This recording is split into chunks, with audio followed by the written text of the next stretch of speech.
सिद्धार्थ गौतम बुद्ध एक अद्वितीय मनोवैज्ञानिक र मनोविद। धेरै ठाउँहरूमा भनेको र लेखेको पनि पाउँछु कि बुद्ध एक संसारकै पहिलो मनोवैज्ञानिक र मनोविद हुन् भनेर। उक्त कुरा बिल्कुलै सत्य हो र बुद्धको सम्बन्धमा अझ त्यसभन्दा पनि बढी बुझ्नुपर्ने कुरा भनेको एउटा मनोवैज्ञानिक वा मनोविदहरूको व्यावसायिक ज्ञान, श्रुतमय ज्ञान, त्यो भनेको सुनेको, देखेको, पढेको कुराहरूबाट प्राप्त गरेको ज्ञान, रिसिप्ड विस्डम या रिसिप्ड नलेज र चिन्तनमय ज्ञान, एनालिटिकल नलेजमा आधारित रहेको हुन्छ। बुद्धि खेलाएर, व्याख्या विश्लेषण गरेर यसो होला या यसो हुन सक्छ, उसो हुन सक्छ भनेर अनुमान गरेर, एजम्पसन गरेर प्राप्त गरेको ज्ञानमा आधारित रहेको हुन्छ भने बुद्ध अनि उनको मनोपोपन गमधम्म भन्ने सर्वे सर्वा र अग्रगामी हुन्छ। Mind is a primary and forerunner भन्ने जस्ता देशनाहरू स्वयं आफ्नै अनुभव र स्वयंको अनुभवहरूको प्रत्यक्ष ज्ञान, डाइरेक्ट एन्ड फर्स्ट एन्ड एक्सपिरियन्सबाट प्राप्त भएको हुन्छ, जसलाई भावनामय प्रज्ञा, एक्सपिरियन्शियल विस्डम भनेर जानिन्छ। बुद्ध र उनको शिक्षा अनि साधना विधिहरू के कति कारणले फरक, विशेष अनि सर्वकालिक र सार्वजनिक, इटर्नल एन्ड युनिभर्सल रूपमा सत्य र सही ठहरिन गएको हो त?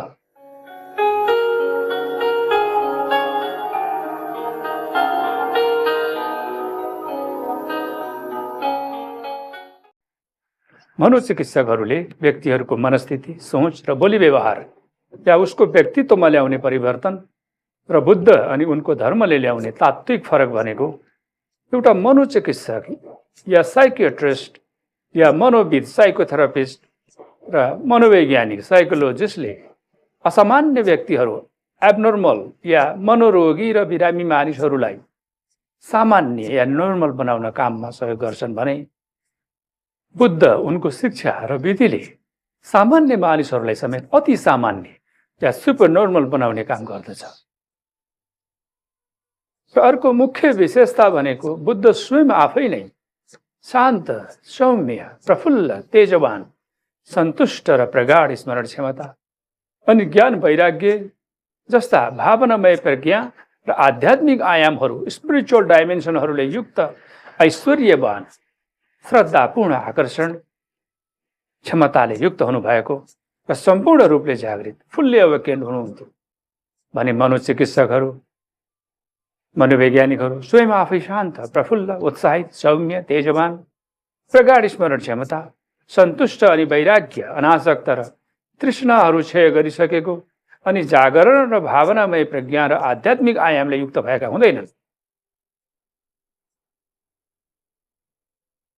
अन्तमा विगत 200-300 वर्ष अगाडिबाट मात्रै पश्चिमका केही चिकित्सक र वैज्ञानिकहरूले व्यक्तिको मन या चित्त र त्यसको वृत्तिका सम्बन्धमा अनुसन्धान गरी जानकारी र सूचनाहरू संग्रह गरेर विश्वविद्यालयहरूमा आधुनिक मनोविज्ञान, मोडर्न साइकोलोजी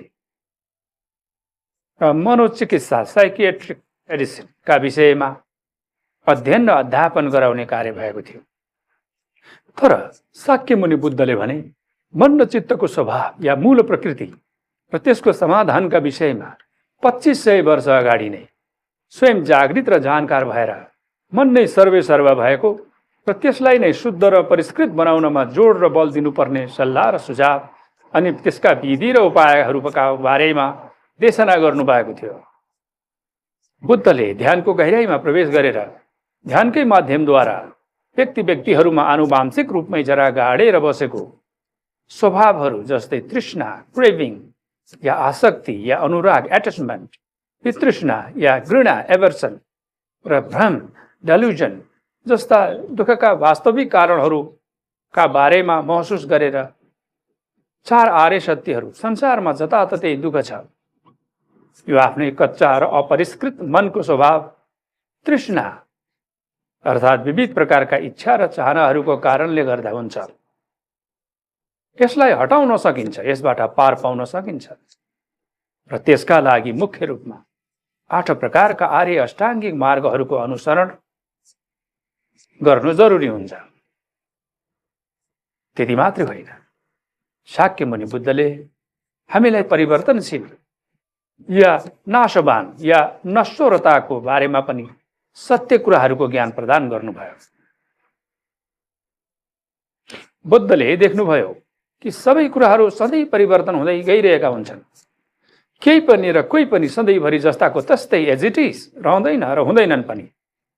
सबै चिजहरू परिवर्तन हुन्छन्, त्यसले हामीलाई दुःखको आभास दिलाउँदछ। तर त्यहीँनिर जब अनित्य र अनात्मको ज्ञानलाई मानिसले बुझ्न सक्यो भने हुनु र नहुनु, प्राप्ति र अप्राप्तिले खासै फरक पार्दैन। अर्थात् नपाउनु, गुम्नु, नासिनु, हराउनु आदिले त्यति दुखित र मर्माहत बनाउँदैन, न त त्यसबारेमा खासै चिन्ता पनि हुँदैन, या पाएर उत्ताउलो हुने पनि हुँदैन। यही कुरा नै आजका मनोवैज्ञानिकहरूले पनि आफ्ना सेवाका लागि सम्पर्कमा आएकाहरूलाई बताउने गरेका छन्। साथमा नित्य र आत्मभाव या अपरिवर्तनीय म भाव या आई फिलिङ या सेन्स अफ सेल्फका विषयमा पनि देशना गर्नुभएको छ। यो अपरिवर्तनीय म भाव या थायित्वको विश्वास र मान्यताका कारणले गर्दा नै जीवन स्वार्थ र द्वैत भाव या भेद बुद्धि प्रदान हुन जान्छ। साथै डर, त्रास, तनावपूर्ण जीवन जिउन मानिस बाध्य हुन्छ। जब हामीले पल प्रतिपल परिवर्तन भइरहने विश्व ब्रह्माण्डीय नियमहरूका विरुद्धमा गएर त्यसको विपरीत या प्रतिरोध गर्नुको सट्टा त्यसको भाव या प्रवाहसँग नै बहन्छौँ, तब हामीलाई धेरै नै शान्त, सहज, सुखी र आनन्दको महसुस गर्नलाई मद्दत मिल्दछ। बुद्धले खुसी र शान्त रहनका लागि बाह्य सांसारिक विषयवस्तु या कारकहरूमा निर्भर रहनुको साटो आफ्नै अन्तर जगतको यात्रा शील, समाधि र प्रज्ञामा नै सुख निहित रहेको हुन्छ। त्यसैमा नै परम शान्ति र परम आनन्द लुकेको हुन्छ भनेर देशना गर्नुभयो।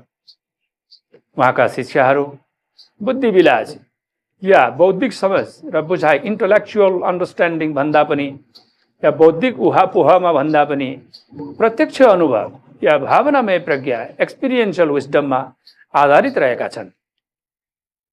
बुद्धका यी अमूल्य ज्ञान र साधना विधिहरूले शताब्दीौँदेखि लाखौँको जीवन परिवर्तन गरेका छन् र आज पर्यन्त पनि जीवन रूपान्तरण र परिवर्तन भइरहेको छ र भविष्यमा पनि भइ नै रहनेछ।